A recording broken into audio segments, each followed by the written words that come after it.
So welcome back mga newbie. No, sa mga newbies na kasama ko pa rin hanggang ngayon sa ating Grow It session or yung different stock market strategies. No, nagpapasalamat po ako kasi patuloy yung pagsama at pagbabasa ninyo, panonood ng videos, and I'm really thankful and grateful kasi hindi nyo po ako iniwan until our 6th session.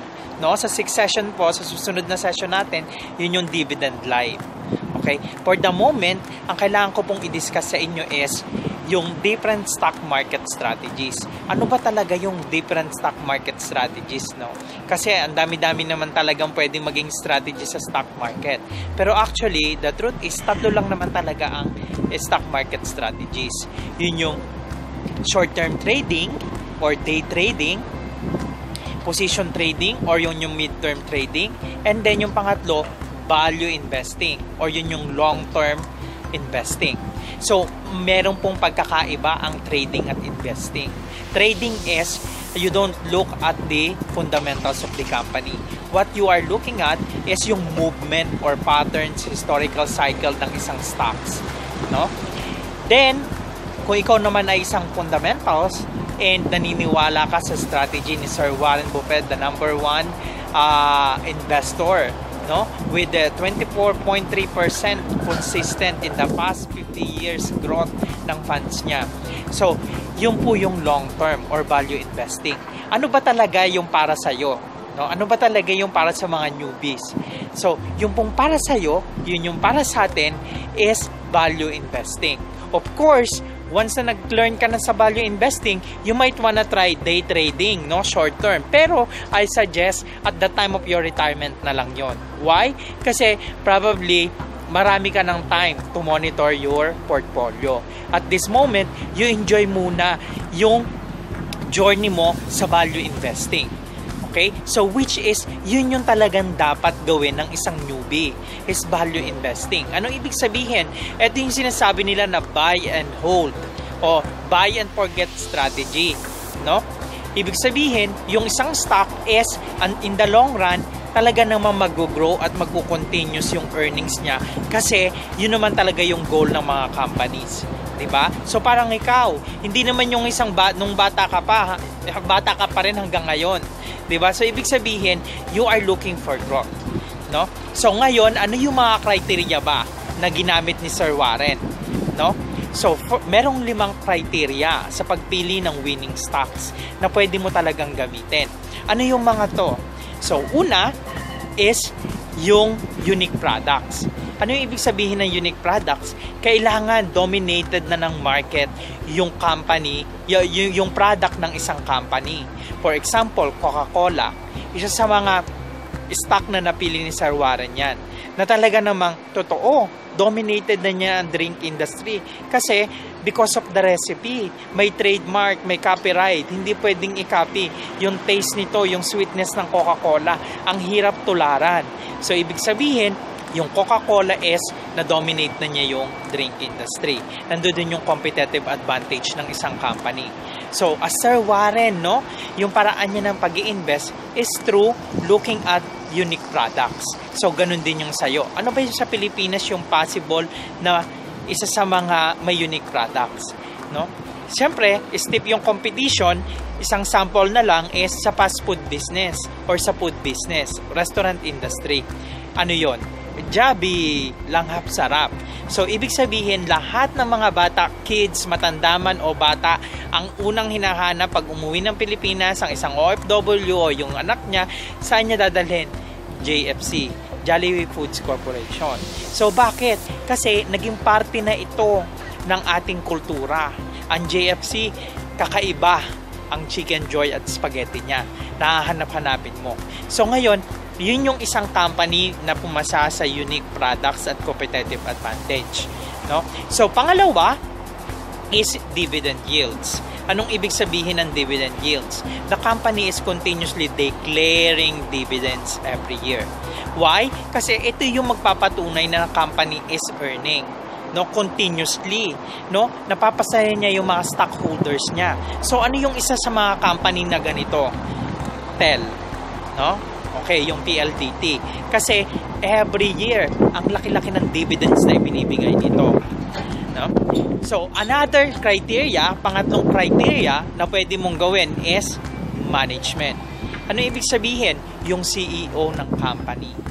Okay? Yung mga great leaders. Sa company ni Sir Warren na Berkshire, meron siya mga great leaders. No? Hindi siya namumroblema, wala siyang inaalala na babagsak yung company, hindi maganda yung plano. No, because it's managed by great leaders. No? Sa Pilipinas, Sir Andrew Tan, Henry C., and Manny Pangilinan. So, you wanna look at their companies. Okay, i-check mo ang SM. Kahit sa ang city, merong SM.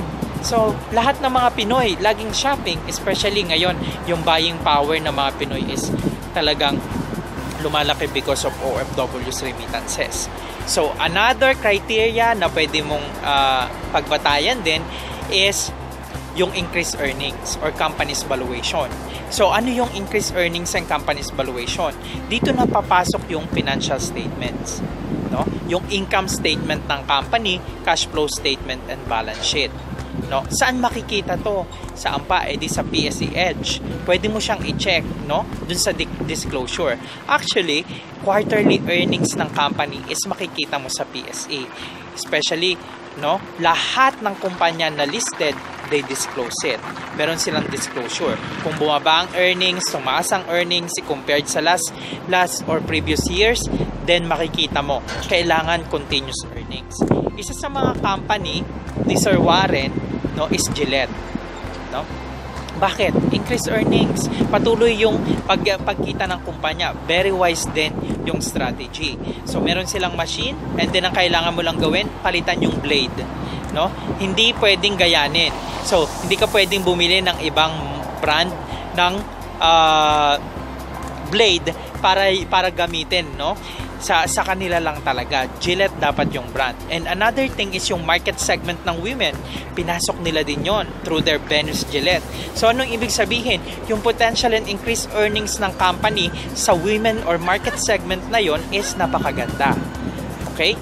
So, another and fifth criteria na pwede natin gawin is yung undervalued. Hindi ibig sabihin na isang company is pumasa sa apat na criteria, management, expansion plan, dividends, and increased earnings, kakalimutan mo na yung undervalued. Once yung company is umabot na sa fair value or target price ng isang kumpanya, huwag mo muna siyang bilhin. Bumibili ka lang ng isang kumpanya kasi alam mo na undervalued siya. Ano yung ibig sabihin? Kung mataas na yung price niya. For example, Meralco, ang target price natin is 350. At this moment, nagtitrade siya ng 262. Of course, pag naabot na yung 350, huwag ka munang bibili kasi yun na yung exact fair value niya. Huwag ka munang papasok. Anong kailangan mong gawin? Pwede mo nang i-collect yung gains mo doon and then reinvest it to other stocks. Ganon yung way ng pag-i-invest sa stock market. Kailangan meron kang set target price and target shares, no? Pero kung buy and hold and forget nga yung strategy mo, hindi mo kailangan tingnan ito. Ang tingnan mo lang is after 5 years or 10 years, ganun pa rin ba yung takbo ng kumpanya? Of course, be alert din sa mga bad news and good news ng company. Kung bababa o tataas ang earnings, magkakaroon ng short-term impact ito.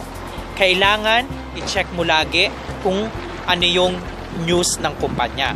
So, wag po natin kakalimutan, no? Yung pag-pick ng winning stock, first, unique products or competitive advantage.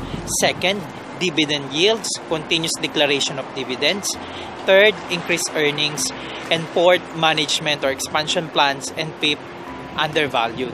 So, kung ang kumpanya hindi pumasa sa criteria na 5 na yan, kahit kulang lang ng isang criteria, you don't buy it. Okay?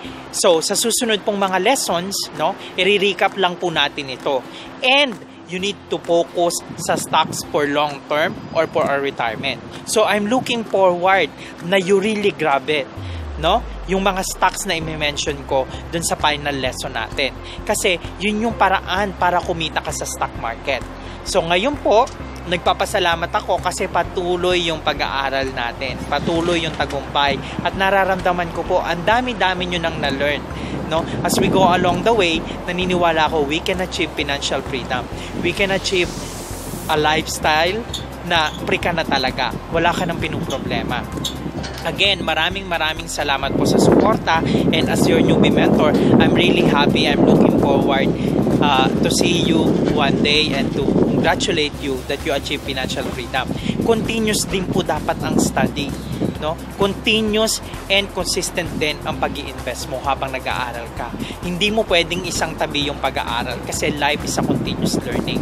So, maraming salamat po uli. I'm looking forward to see you as the next Warren Buffett. Okay, so again, never lose money sa stock market, but continuously investing and earning through it. Sincerely yours, newbie mentor, Jonathan Ruiz po.